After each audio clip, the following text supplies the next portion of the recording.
Assalamualaikum warahmatullahi wabarakatuh. Alhamdulillah wassalatu wassalamu ala Rasulillah wa ala alihi wa ashabihi wa man tabi'ahum bi ihsan ila yaumiddin amma ba'd. Para pemirsa, selamat pagi. Alhamdulillah kita berjumpa lagi di serial Perjalanan Menuju Akhirat. Dan pada kesempatan kali ini kita sudah memiliki satu pembahasan baru, yaitu digiringnya orang kafir menuju neraka. Dan seperti biasa, insya Allah kita akan 1 jam ke depan kita akan mengobrol tema baru ini, dan insya Allah semoga kita mendapatkan banyak faedah yang akan menambah keimanan kita. Dan pada kesempatan kali ini kita sudah kedatangan pemateri kita, yaitu Ustadz Agus Dianto LCMPI Hafizahullah Ta'ala. Mari kita sapa beliau. Assalamualaikum Ustadz. Waalaikumsalam warahmatullahi wabarakatuh. Masya Allah. Bagaimana Ustadz kabarnya hari ini Ustadz? Alhamdulillah sehat. Semoga antum dan pemirsa yang dirahmati Allah di bulan yang penuh berkah ini semoga diberikan kesehatan, kemudahan, keberkahan dan Amin. tetap semangat ya di bulan yang mulia ini. Amin. Dan ini kita sudah masuk di pertengahan bulan Ustadz ya. Ya, Pertengahan bulan alhamdulillah. Biasanya kadang semangatnya udah mulai turun ya, menurun. Nah, ini insya Allah dengan pembahasan kita kali ini walaupun bukan membahas tentang Ramadan tapi tetap tujuannya adalah menambah keimanan, begitu Ustaz ya. Ya, insya Allah. Nah, kali ini kita bahas tentang bagaimana orang kafir ini digiring masuk ke dalam neraka Ustaz. Kalau pembahasan sebelumnya itu ada satu pembahasan yang terakhir mungkin yang saya ingat di sini mungkin 2 atau 3 kali sebelum ini itu membahas tentang suatu yang kita tunggu-tunggu, bukan kita takuti bahkan. Itu ketika momen di telaga Ustaz. Ini banyak kaum muslimin yang berharap mendapat bisa minum di sana Ustaz. Kali ini kita bahas sesuatu yang mulai ngeri lagi nih Ustaz. Kejadian yang mengerikan lagi. Nah, mungkin kita mau tahu nih Ustaz, sebenarnya ini kejadian urutannya bagaimana sih Ustaz? Ini momen kalau berdasarkan urutan yang sebelumnya ini momen saat apa seperti itu Ustaz? Taib, bismillahirrahmanirrahim. Alhamdulillah wassalatu wassalamu ala Rasulillah. Wala haula wala quwata illa billah wa ba'dah. Pemirsa yang dirahmati Allah, jadi ini adalah urutan yang terakhir kalau di dalam perjalanan panjang akhirat ya. Karena kalau kita urutkan sekali, mungkin ada pemirsa yang baru bergabung saat ini, kita urutkan secara sangat singkat bahwa kronologi atau perjalanan panjang dari kehidupan akhirat ya, mulai dari ditiupnya sangkakala yang pertama, yaitu hancurnya seluruh alam semesta, kemudian ada jarak antara tiupan pertama dengan tiupan kedua itu selama 40 apa Allah a'lam bishawab. Selama 40 ini Allah Ta'ala turunkan hujan sehingga ada ujung-ujung tulang ekor, atau istilahnya Nabi menyebutkan sallallahu alaihi wasallam yaitu ajbuz zanab. Ujung tulang ekornya manusia itu terkena hujan tersebut, akhirnya tumbuh seperti pohon itu tumbuh. Nah, setelah tubuh-tubuh ini siap, maka ditiuplah tiupan yang kedua sehingga roh para manusia itu dikembalikan ke jasad masing-masing. Sehingga ya hidup kembali manusia untuk kedua kalinya. Ini yang disebut dengan yaumul ba'ats atau hari kebangkitan. Setelah itu manusia dikumpulkan ke bumi yang datar, yang lapang, yang putih, bersih, tidak ada tanda apapun, tidak ada gunung, tidak ada lembah, tidak ada sungai. Itu yang disebut dengan yaumul mahsyar. Yaumul mahsyar ini matahari didekatkan sangat dekat, 1 mil atau 2 mil, dan manusia berdiri menghadap Allah Ta'ala dalam waktu yang begitu lama. Sebagian riwayat ya menyebutkan bahwa riwayat yang paling lama itu adalah berdiri menghadap Allah selama 50.000 tahun. Nah, setelah itu nanti berlaku syafaat al-uzma. Syafaat al-uzma ini adalah syafaat yang terbesar dari baginda Rasul Muhammad sallallahu alaihi wasallam untuk seluruh manusia, yaitu mengakhiri fase yaumul mahsyar ini menuju yaumul hisab. Yaitu yaumul hisab adalah inti dari perjalanan hari kiamat ini, di mana seluruh manusia akan menghadap kepada Allah satu demi satu, berhadapan langsung dengan Allah Ta'ala. Ma bainahu wa bainallahi turjuman, tidak ada antara dia dengan Allah Ta'ala penterjemah, langsung berhadapan kepada Allah. Nah, disitulah berlaku pengadilan akhirat. Kemudian setelah itu, ya, saat pengadilan akhirat itu pula catatan amal manusia itu dibagikan. Ya, setelah itu kemudian ditimbang, ya, ditimbang yang disebut dengan yaumul mizan. Yang ditimbang ada 3, ya, hamba itu sendiri ditimbang, kemudian amalnya juga ditimbang, dan yang ketiga, ya, Kitab. catatan atau kitab catatan perbuatannya pun ditimbang. Tiga hal ini ditimbang. Nah, disitulah nanti berlaku manakah yang lebih berat, timbangan kebaikan atau timbangan keburukan. Nah, setelah itu berlaku syafaat.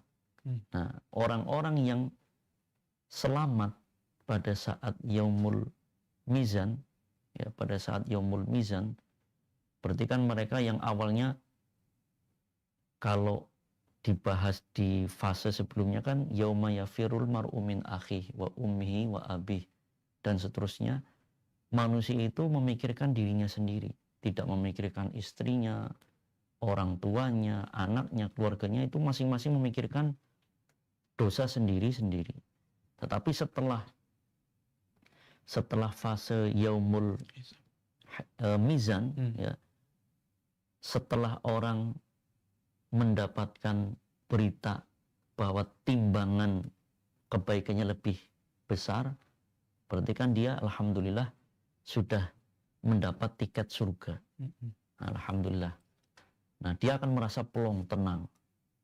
Ketika sudah tenang, sudah plong, baru dia ingat, oh, istriku mana ya, suamiku mana ya, orang tuaku kemana, anakku kemana. Nah, baru disitulah dia akan mencari dari kerabatnya, dari saudaranya, atau dari kaum muslimin yang lain yang belum selamat, atau yang timbangan keburukannya lebih berat dibandingkan timbangan kebaikannya, yang harusnya mereka divonis masuk neraka. Akhirnya mereka cari, akhirnya disitulah berlaku syafaat. Dan syafaat ini tidak hanya dari manusia semata, tapi syafaat dari para malaikat, syafaat dari Al-Quran, syafaat dari amal soleh, bahkan nanti syafaat dari anak kecil yang belum baligh, itu kepada kedua orang tuanya yang muslim dan muslimah. Nah, setelah syafaat itulah nanti, ya, itu perjalanan lanjut lagi itu. Nah, disitulah nanti ada telaga atau haud, telaga setiap nabi masing-masing, dan telaga yang terbesar adalah telaga Nabi kita Muhammad Sallallahu Alaihi Wasallam yang disebut dengan telaga Al-Kautsar. Nah, terkait telaga ini atau haud ini memang para ulama berbeda pendapat, ya. Ada yang berpendapat itu setelah yaumul mahsyar, sebelum yaumul hisab. Ya.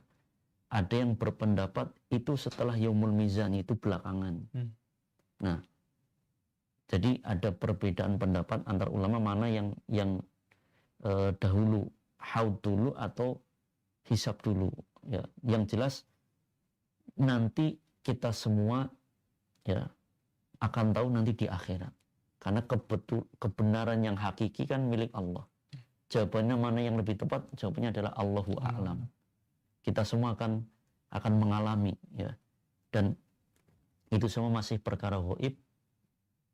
Intinya semoga kita nanti bisa bertemu dengan baginda Rasul Sallallahu Alaihi Wasallam di telaga beliau. Tapi Allah alam bisawab, ya, sepertinya kalau dari berbagai dalil-dalil yang ada, saya nggak tahu itu sudah kemarin dibahas atau belum oleh pemateri sebelumnya. Sependek pengetahuan saya bahwa telaga itu, haud itu setelah yaumul mizan itu atau setelah syafaat, sepertinya itu lebih kuat. Karena para nabi dan rasul itu kan mereka tidak mendapat hisab. Mereka tidak dihisab. Sehingga mereka langsung menunggu umatnya di telaga. Seperti itu. Jadi setiap nabi dan rasul itu menunggu umatnya masing-masing di telaganya masing-masing. Termasuk nabi kita Muhammad SAW menunggu kita di telaga beliau, telaga Al-Kautsar. Nah, jadi kalau boleh kita gambarkan begini. Ketika fase yaumul ba'ats, kemudian yaumul mahsyar, kemudian yaumul hisab, itu manusia seluruhnya itu masih bersama, ya. Tapi nanti ketika sudah mulai yaumul mizan juga masih di situ sama. Tapi ketika sudah yaumul mizan itu sudah mulai jalurnya itu sudah terbagi. Jalurnya mulai terbagi, ya. Jadi yang orang-orang yang dia itu timbangan amal solehnya lebih berat, itu sudah mulai mengarah ke arah jalur menuju surga. Ya. Adapun orang-orang kafir arahnya ke kiri, jalur menuju neraka.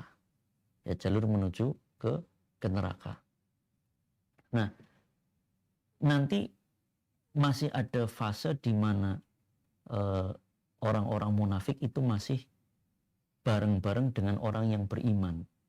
Tapi nanti terpisah ketika akan menyeberangi sirat. Nah, jadi dari sini mulai terpisah itu setelah yaumul mizan, ya, orang-orang kafir itu tidak mendapat syafaat, fama tanfa'uhum syafa'atu syafi'in, tidak bermanfaat siapapun yang memberikan syafaat bagi mereka, itu sudah digiring ke arah, ya, pintu neraka. Begitu. Adapun yang orang beriman yang mendapat syafaat dan orang-orang munafik itu ke arah ke jalur surga. Ya, jadi kan pembagian manusia kalau disebut oleh para ulama kan muslimun, munafikun, dan kafirun.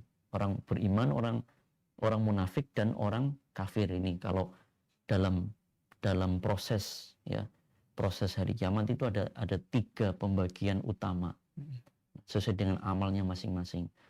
Nah, orang muslim dengan orang munafik itu masih bareng sampai ke arah telaga.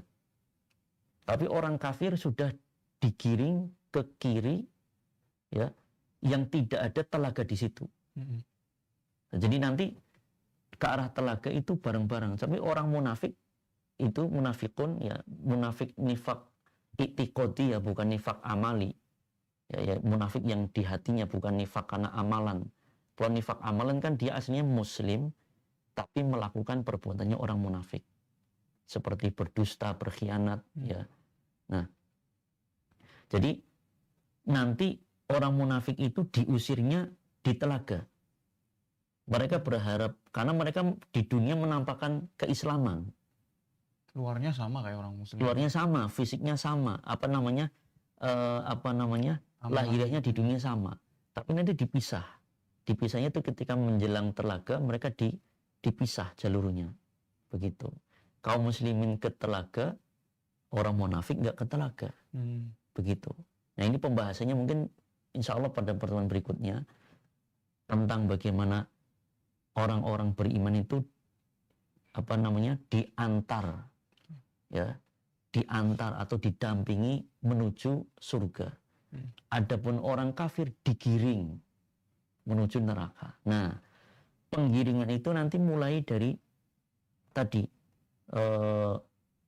pemisahan setelah yaumul mizan, mereka tidak dapat syafaat. Itu ada fase di mana, ya, manusia itu, ya, dikumpulin jadi satu. Nah, di situ mulai disortir, bahasa kita disortir, ya, dipisah, difilter. Nah, bagaimana cara filternya? Nah, di sini baginda Rasul Shallallahu Alaihi Wasallam menjelaskan, ya, bahwa Nabi SAW menjelaskan di dalam hadis yang sahih riwayat Imam Bukhari, Muslim dan yang lainnya, hadis yang cukup panjang tapi kita bahas pada poinnya saja. Beliau SAW menjelaskan, ini hadisnya sahih riwayat Imam Bukhari dan Muslim. Yujma'un nasu yaumal qiyamati fayaqul, ya, seluruh manusia nanti dikumpulkan pada hari kiamat. Maka ada malaikat yang diperintahkan oleh Allah Ta'ala untuk menyerukan, man kana ya'budu syai'an falyattabi'hu. Barang siapa yang, ya, menyembah sesuatu apapun di dunia, hendaklah dia mengikuti sesembahannya ketika yang dia sembah di dunia. Jadi sesembahan selain Allah itu kan banyak sekali. Ada yang nyembah matahari, ada yang nyembah bulan, ada yang nyembah bintang, ada yang nyembah malaikat, ada yang nyembah nabi, ada yang nyembah Nabi Isa, ada yang nyembah Uzair, ada yang nyembah Ali bin Abi Thalib, ada yang nyembah pedet, tahu pedet ya? Anak sapi. Anak sapi. Pokoknya semua sesembahan selain Allah nanti dimunculkan semua dan diikuti oleh siapapun yang menyembahnya ketika di dunia. Satu persatu. Nah, maka Nabi SAW menjelaskan, fayattabi'u man kana ya'budu syamsa asy-syamsa. Maka, ya, Allah Ta'ala akan tampakkan matahari saat itu. Maka siapapun yang menyembah matahari, kan dari zaman dulu sampai hari ini yang menyembah matahari kan banyak. Sampai hari ini orang Shinto di Jepang masih menyembah matahari. Mereka menganggap matahari itu sebagai Amaterasu.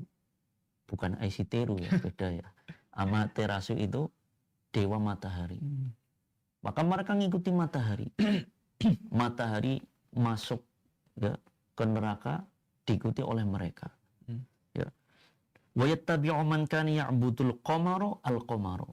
Maka siapapun yang menyembah bulan akan mengikuti bulan. Bulan nanti dimunculkan.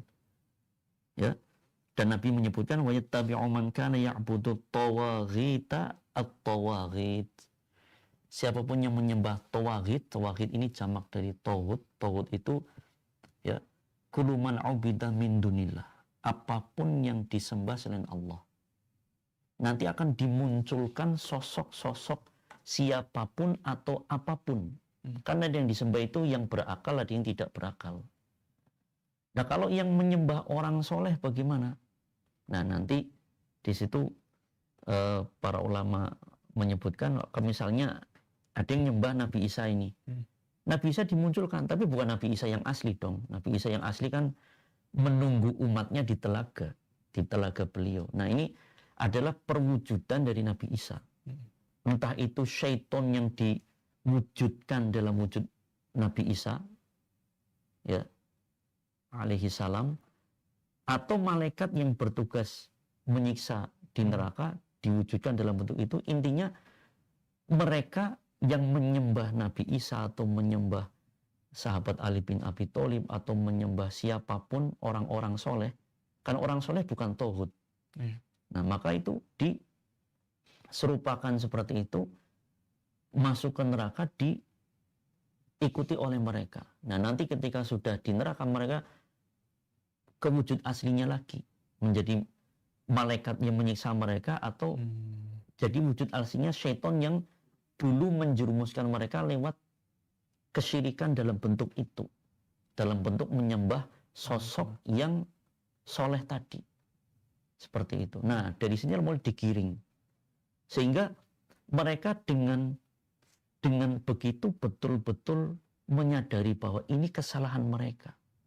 Kalau kaum muslimin itu tetap menunggu di situ, nanti Allah akan muncul, Allah akan datang.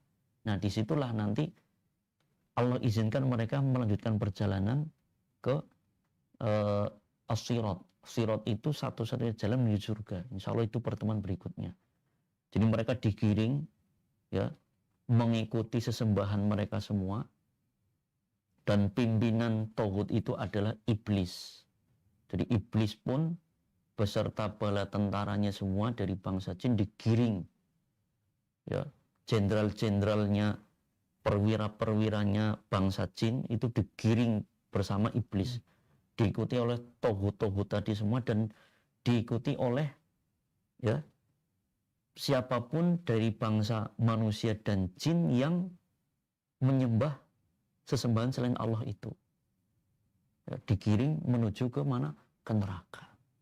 Jadi mereka sadar. Tapi mereka tetap kan enggan, nggak mau. Nah, di situ para ulama ahli tafsir menyebutkan ya, malaikat Zabaniyah. Jadi kan malaikat yang bertugas di neraka kan banyak. Pimpinan tertingginya malaikat Malik ya, alaihi salam. Kemudian ada perwira-perwiranya, perwira tinggi yang dinamai dengan malaikat Zabaniyah. Nah, punya pasukan yang jumlahnya Allah alam bisawab begitu banyak. Nah, mereka itu menggiring sambil ya memukuli mereka. Kalau jalannya pelan dipukulin biar tetap jalan, ya digiring menuju ke neraka. Dan pada biar kita memahami ya bahwa neraka itu subhanallah. Kalau neraka saja dibuka sedikit di belahan bumi timur, maka belahan bumi barat itu terasa panasnya. Dan ada momen ketika Yaumul Mahsyar itu di dalam surat Al-Fajr, ya Allah Ta'ala menyebutkan waji'a yawma idzin bi jahannam. Yauma idzi yatadzakarul insan wa anna lahu dzikra. Momen di mana ketika seluruh manusia dan jin itu berkumpul, neraka jahanam itu diseret, didatangkan. Itu sudah kedengeran gelegarnya suara dentuman api yang begitu menggelegar. Subhanallah, bisa kebayang ya pemirsa yang dirahmati Allah, neraka itu begitu besar, begitu luas. Seluas 7 lapis langit dan bumi. Dan dalamnya neraka, Nabi SAW menjelaskan, ya, kalau satu batu dijatuhkan dari atap neraka, itu akan jatuh ke bawah, itu ke dasar neraka, butuh 70 tahun untuk sampai ke bawah. Jadi dalam sekali. Hitungannya udah bukan kilometer. Bukan kilometer. Ribuan atau ratusan ribu kilometer atau mungkin miliaran kilometer, Allah alam bisawab. Begitu dalam, tapi apinya begitu tinggi ke atas. Berarti kan kayak gunung meletus itu saja cuman berapa kilometer atau berapa ratus meter kan suaranya sudah duar. Seperti dulu di zaman kolonial Belanda. Gunung Krakatau pernah meletus tahun 1800 sekian. Itu terdengar jaraknya, suaranya itu sampai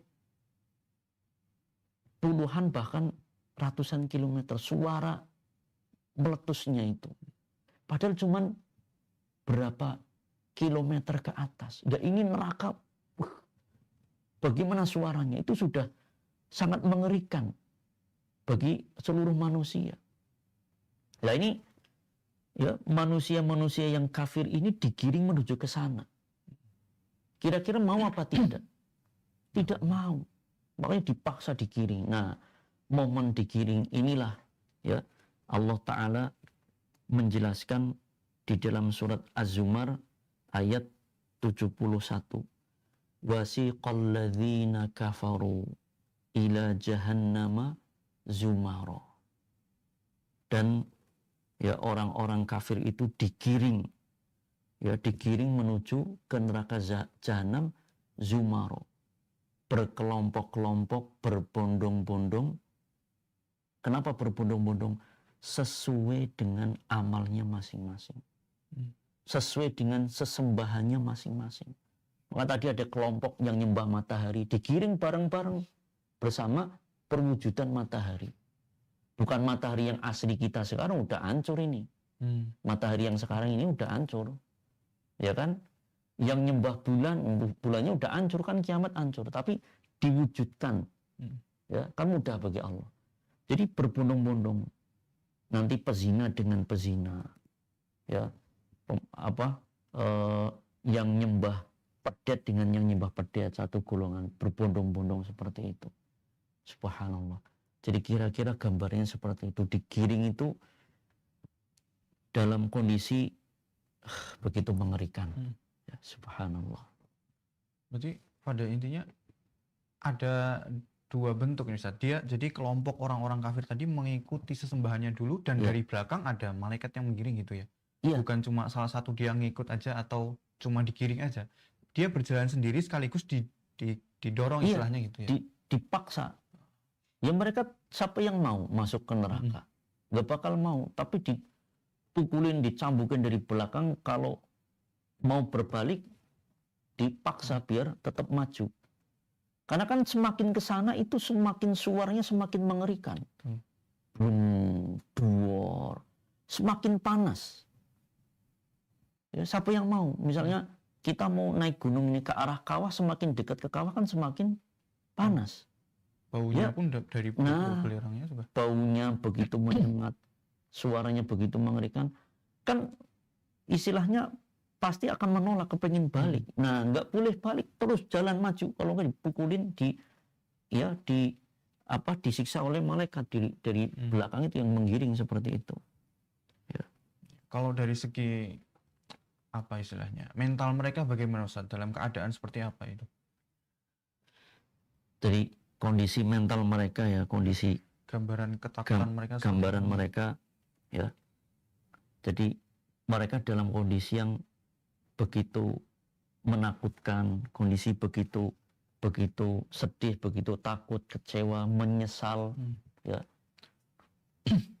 Dan sudah tidak ada penyesalan, ya. Maksudnya penyesalan itu sudah tidak berlaku bagi mereka, ya. Jadi mereka dalam kondisi di jalan pun itu ada yang jalan, bahkan ada yang di kondisi diseret seperti itu, kondisi diseret, bahkan kalau kita lihat pada dalil-dalil yang lain kan dilemparkan, ya, dilemparkan ke dalam neraka, dilempar begini. Kalau ahli surga kan masuk, ahli neraka dilemparin, ya. Jadi ketika misalnya kalau tadi kembali kepada surat Az-Zumar, hatta idza ja'uha futihat abwabuha. Ya, ketika mereka sudah sampai di hadapan neraka, itu segera futihat abwabuha, dibukakan pintu neraka. Nah, para ahli tafsir membedakan ya, karena ayat 71 ini kan bagaimana menjelaskan ahli neraka digiring menuju neraka, orang-orang kafir menuju neraka. Adapun ayat 73 menjelaskan ya, wasiqal ladzina taqaw rabbahum ilal jannati zumara hatta idza ja'uha wa futihat abwabuha. Jadi ketika ahli surga atau orang-orang beriman, ya, orang bertakwa itu diantar menuju surga, wa futihat abwabuha, itu pintu surga sudah terbuka. Nah, pintu surga sudah terbuka. Terbuka itu dengan syafaat dari baginda Rasul sallallahu alaihi wasallam. Beliau di awal, kemudian beliau datang pertama kali, akhirnya dengan syafaat beliau pintu surga terbuka. Nah, yang di belakang itu berarti kan dalam kondisi pintu itu sudah terbuka. Nah, adapun ahli neraka ketika digiring ke depan neraka, ya, itu ya masih tertutup. Ketika mereka sudah pada di dalamnya, ya, sudah di depan gerbang itu, futihat abwabuha, segera dibukakan, terus dimasukin. Ya, jadi tidak nunggu lama-lama. Karena kalau dibuka terus kan kasihan yang ahli surga, khawatir nanti efeknya sampai ke sana, karena jauh banget efeknya ya, sehingga dibuka tutup terus seperti itu. Jadi ada rombongan dibuka langsung masukin, bleng, diseret dengan wajah mereka, kemudian yang yang menolak untuk masuk dilemparkan ke dalam neraka, ya, dilemparin. Subhanallah. Nah, jadi menunjukkan mereka ini kondisinya begitu mengerikan, begitu seperti kayak lihat tawanan perang itu kan begitu menyedihkan, ya. Ini jauh lebih menyedihkan dari kondisi itu semua. Penyesalan yang paling besar adalah penyesalan orang-orang kafir ketika di akhirat kelak, ketika sudah di akhirat melihat neraka yang begitu mengerikan, ya. Makanya mereka menyesal, ya, dan mereka ingin kembali kepada dunia ini, ya. Kalau Allah Ta'ala menjelaskan, ya, di antaranya di dalam surat As-Sajdah, ya, ayat 12, walau taro idzil mujrimuna nakisu ru'usihim 'inda rabbihim rabbana absorna wa sami'na farji'na na'mal salihan inna muqinun. Ini berlaku juga ketika kondisi mereka akan digiring ke neraka. Ya, Allah Ta'ala menjelaskan, seandainya engkau melihat bagaimana kondisi mujrimun, orang-orang yang berdosa di sisi Allah Ta'ala, ya, nakisu ru'usihim, mereka menundukkan kepala-kepala mereka di sisi Allah Ta'ala, ya. Mereka mengatakan, Rabbana absorna, wahai Rabb kami sudah melihat langsung, melihat neraka langsung, betapa mengerikannya neraka, wasami'na, dan mendengar langsung betapa mengerikannya suara-suara di dalam neraka, ya. Farji'na, kembalikanlah kami ke dunia, na'mal solihan, agar kami bisa beramal soleh. Inna muqinun, kami sudah yakin, ya Allah. Tuh, yakinnya di sono, bukan di sini. Percuma kan? Percuma. Iya, seperti itu. Okay. Mungkin lebih spesifiknya, Ustaz, ketika terjadi penggiringan tadi, adakah, atau ketika sudah di dalam neraka, ya, apa ada dialog nggak antara penghuni neraka ini dengan para malaikat, Ustaz? Apa yang dikatakan malaikat pada mereka? Ya, jadi dialog antara, yang jelas kan ketika mereka sudah di depannya, ya, yang istilahnya sudah di depan ini, kan digiring suruh masuk, gak mau masuk, ya, gak mau masuk. Yang susah-susah diambilin, dilemparin, masukin ke dalam neraka, dilempar, ya, dilempar ke dalam neraka, sampai sana langsung bleng terbakar. Nah, jadi dialog antara ahli neraka satu dengan yang lain itu banyak juga diabadikan di dalam Al-Quran. Dialog penjaga neraka pun, ya, dari awal itu sebelum mereka masuk itu sudah terjadi dialog, ya, sudah terjadi dialog. Jadi ketika mereka sudah di depan itu, mereka sudah diberikan warning, peringatan, dan juga hardikan, ya.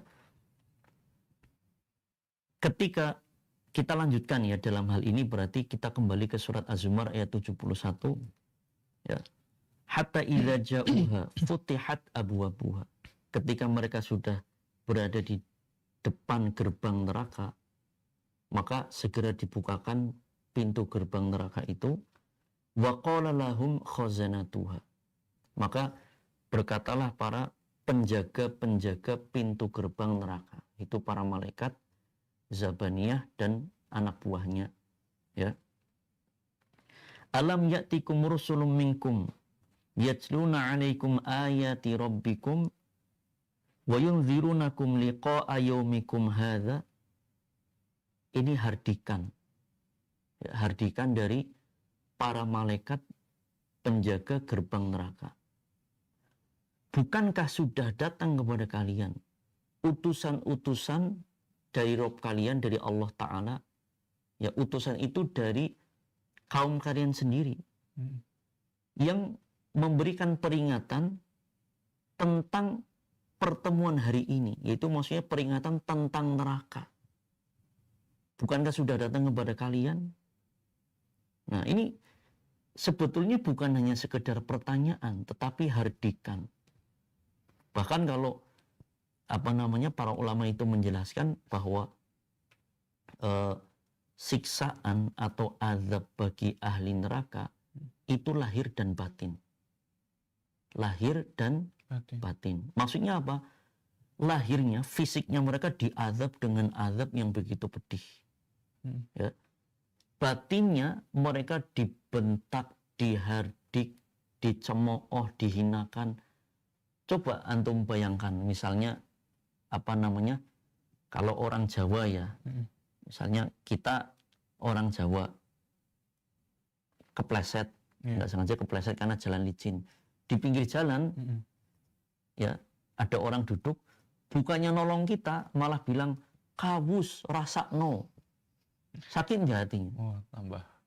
Iya, sakitnya tuh di sini. Kan begitu. Jadi badan kita sakit, hati kita sakit. Bisa jadi kita jatuh badannya, ya memar, seminggu sembuh. Tapi sakit di hati itu, ingat terus itu, yang ngomong kawus, yang ngomong rasakno, itu mungkin 5 tahun belum tentu hilang itu. Betul nggak? Betul. Iya. Nah, jadi dalam bahasa gampangan kita, mungkin malaikat itu mengatakan, kan udah dibilangin dari dulu. Tuh, makanya kalian nggak nurut sih. Kan begitu. Ibaratnya anak kecil jatuh kepleset, ya, udah dibilangin, jangan lari-lari di situ licin. Dibilangin ngeyel. Terus jatuh blek kepleset. Ya. Orang tuanya tetapnya bilang, makanya kalau dikasih tahu dengerin. Nah, Tambah nangis. tambah nangis. Berarti kan hatinya sakit. Nah, ini sama. Jadi malaikat itu subhanallah menghardik mereka sebagai bentuk siksaan batin atau azab bagi batin mereka. Ya. Kalau mereka menjawab bala, benar, sudah datang kepada kami. Nah, makanya semoga kejadian ini sudah kita pahami sekarang. Ya, kita cukup dengar cerita ini saja. Jangan ngalami gitu loh. Maksudnya kita sudah yakin dari sekarang. Jangan yakinnya nanti begitu loh. Seperti itu. Dan nggak ada manfaatnya juga ya perkataan mereka, Ustaz. Betul. Nah, kemudian ada nggak dari mereka ini yang setelah dihardik oleh malaikat tadi, mereka tetap jawab gitu, Ustaz? Nggak terima dengan apa yang disampaikan malaikat tadi itu. Mereka menjawab tentu menjawabnya bukan menentang ya, tetapi bahkan mereka berteriak-teriak ya, mereka memohon ampun. Kalau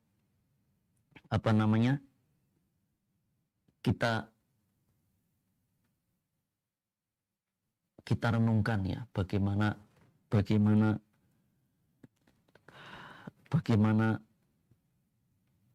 sulit mengatakan ya, karena begitu ngeri kalau kita cerita begini ya, bagaimana mereka berteriak-teriak. Allah abadikan di dalam surat Fatir ayat mulai dari 36 sampai 37. Ya, surat Fatir 36 dan 37. Allah Ta'ala menjelaskan, walladzina kafaru lahum naru jahannama la yuqda alaihim fayamutu wa la yukhaffafu anhum min adzabiha. Dan bagi orang-orang yang kafir itu, bagi mereka neraka jahanam. La yuqda alaihim fayamutu. Mereka tidak dibinasakan sehingga mereka mati, tidak. Ya, jadi dibiarkan tetap hidup, diazab tapi nggak pernah bisa mati. Wala yukhaffafu anhum min azabiha. Dan tidak juga diringankan sedikit pun azab mereka. Jadi azabnya begitu pedih, tapi nggak bisa mati. Nggak bisa mati. Ini kita sering dengar misalnya orang sakit di dunia, Ah, dia udah sakit parah, udah pengen buruan mati aja gitu. iya. Tapi nggak bisa mati-mati, kan tersiksa terus begitu. Kadzalika najzi kulla kafur. Allah sebutkan begitulah akan kami azab setiap orang-orang yang kafir. Nah, ayat 37-nya wahum yastarikhuna fiha. Mereka ahli neraka ini berteriak-teriak di dalam neraka. Berteriak-teriak. Berteriak minta ampun, ya Allah, kami sudah bertobat, kami sudah yakin, ya Allah. Ampuni kami, ya Allah, tobat, ya Allah. Mungkin mereka astaghfirullah atau apa minta ampun kan bahasa Arabnya astaghfirullah kan, ya. Tapi sudah nggak bermanfaat. Kalau minta ampunnya sekarang di dunia ini manfaat, kalau di akhirat sudah tidak bermanfaat. Nah, mereka berteriak-teriak, di antara teriakan mereka, Rabbana, ya, Rabbana akhrijna na'mal salihah. Ya Allah, keluarkanlah kami dari neraka ini, ya, dan kembalikan kami ke dunia agar kami bisa melakukan amal soleh. Ghairul ladzi kunna na'mal, berbeda dengan amal yang dulu kami lakukan. Jadi mereka punya angan-angan untuk kembali ke dunia, ya, biar bisa beramal soleh. Yang di dunia ini musuhin Islam, dia pengen kembali ke dunia biar bela Islam. Nah, ini biar orang-orang yang memusuhi Islam biar dengar ini semoga dapat hidayah juga. Jadi pada saat itu dia sadar sesadar-sadarnya setiap kesalahannya. Iya, betul. Nah, di situ ya para malaikat akan menghardik mereka dan membantah mereka. Kurang lebih dengan redaksi celaan yang kurang lebih sama. Nah, kalau di dalam ayat ini, ayat 37 dari surat Fatir, ya Allah Ta'ala menjelaskan hardikan mereka. Bahkan di sini Allah Ta'ala yang menjawab langsung. Ya. Awalam nu'ammirkum ma yatadzakkaru fihi man tadzakkar. Awalam nu'ammirkum ma yatadzakkaru fihi man tadzakkar wa ja'akumun nadhir. Dan ini penting untuk kita, ya, makna dari ayat ini. Awalam nu'ammirkum, bukankah kami sudah memberikan umur kepada kalian, ya, ma yatadzakkaru fihi man tadzakkar, dengan umur, dengan usia yang cukup bagi seseorang untuk berpikir mana yang baik, mana yang buruk, mana jalan ke surga, mana jalan ke neraka. Itu diberikan oleh Allah umur yang cukup. Wajah aku munadzir, dan telah datang kepada kalian, ya, pembawa peringatan, yaitu Rasul, ya. Fadzuqu fama lidzalimina min nasir. Maka rasakanlah, dan tidak ada seorang penolong pun bagi orang-orang yang zalim. Nah, di sini ayat yang mulia ini menjelaskan, ya, bahwa Allah Ta'ala telah memberikan usia bagi manusia ataupun jin dengan usia yang cukup, yang menjadikan mereka bisa berpikir, ya, mana jalan surga, mana jalan neraka. Jadi udah nggak ada alasan. Nah, di sini yang penting nih, ini yang penting bahwa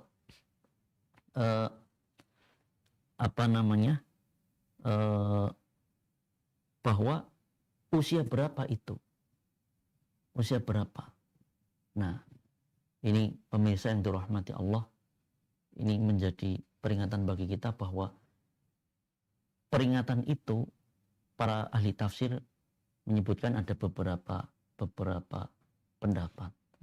Ada yang usia yang disebut di dalam ayat ini adalah tahap pertama 18 tahun. Tahap kedua 25 tahun. Tahap ketiga 40 tahun. Tahap keempat 60 tahun. Kalau sudah 60 tahun, sudah nggak ada alasan. 18 tahun kan usia awal-awal remaja.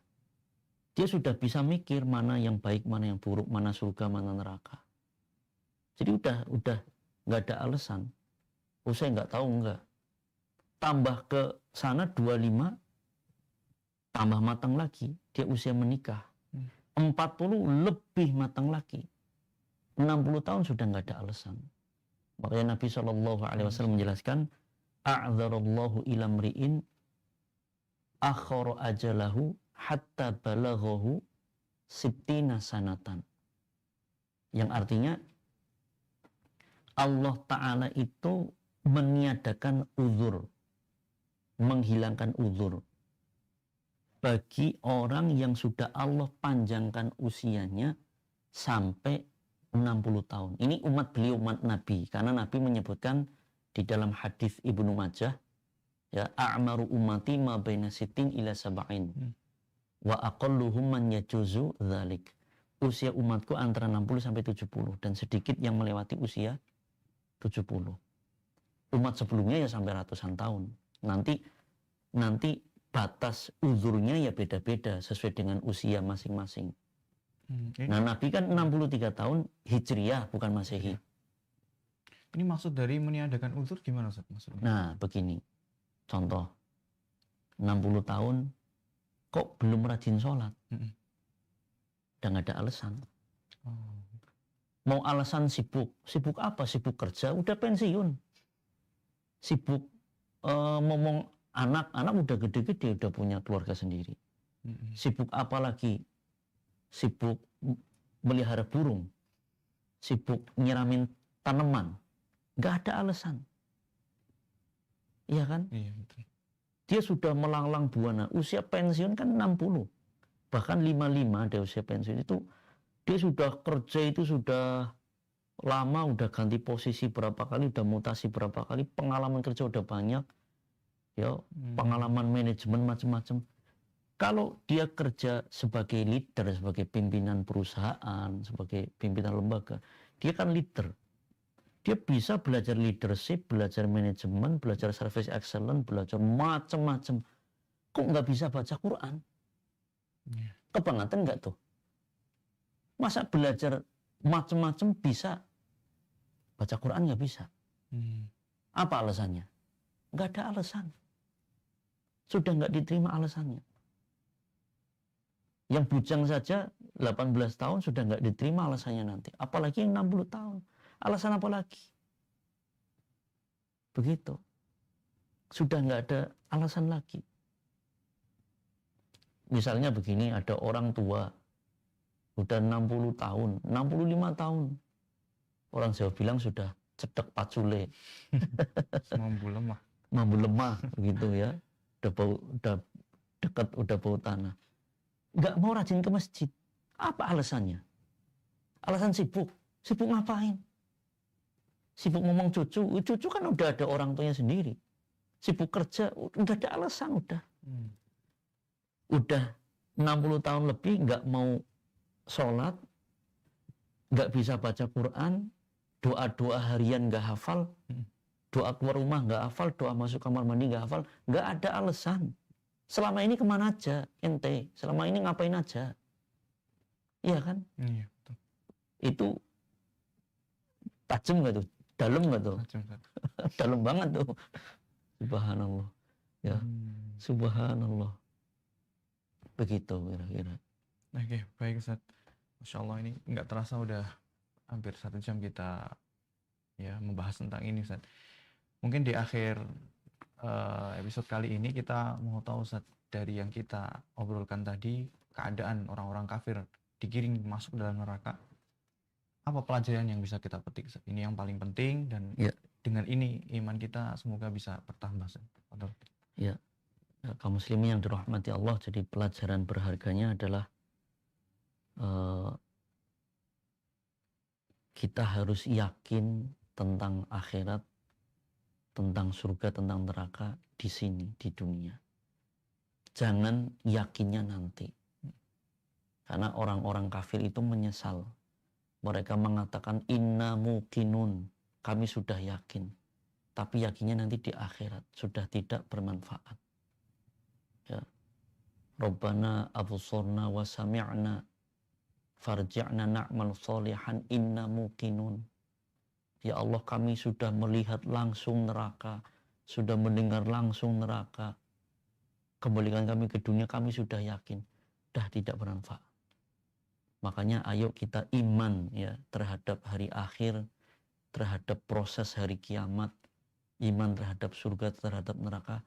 Yakinnya sekarang. Inilah yang bermanfaat. Keyakinan inilah, keimanan inilah yang memotivasi kita untuk terus beramal soleh dan menjauhi kemaksiatan. Bukan yakin yang terlambat nanti di akhirat. Ya, jadi ayo kita terus mempelajari tentang iman terhadap hari akhir agar kita selamat di dunia dan di akhirat. Mungkin itu yang bisa saya sampaikan di akhir pembahasan ini. Ya, Masya Allah, syukran saja, jazakumullah khairan. Terima kasih atas ilmunya, Ustaz. Baik para pemirsa, alhamdulillah kita telah saksikan dan menyimak pembahasan kitab kali ini. Semoga apa yang disampaikan dan kita pelajari kali ini bisa benar-benar menambah keimanan kita dan kita benar-benar berhati-hati dari yang namanya kekufuran, kesyirikan yang menyebabkan ya pelakunya kekal di neraka dan mendapatkan siksa yang luar biasa. Semoga kita dijauhkan dari itu semuanya. Amin ya rabbal alamin. Subhanakallahumma bihamdika asyhadu an la ilaha illa anta astaghfiruka wa atubu ilaik. Assalamualaikum warahmatullahi wabarakatuh. Waalaikumsalam.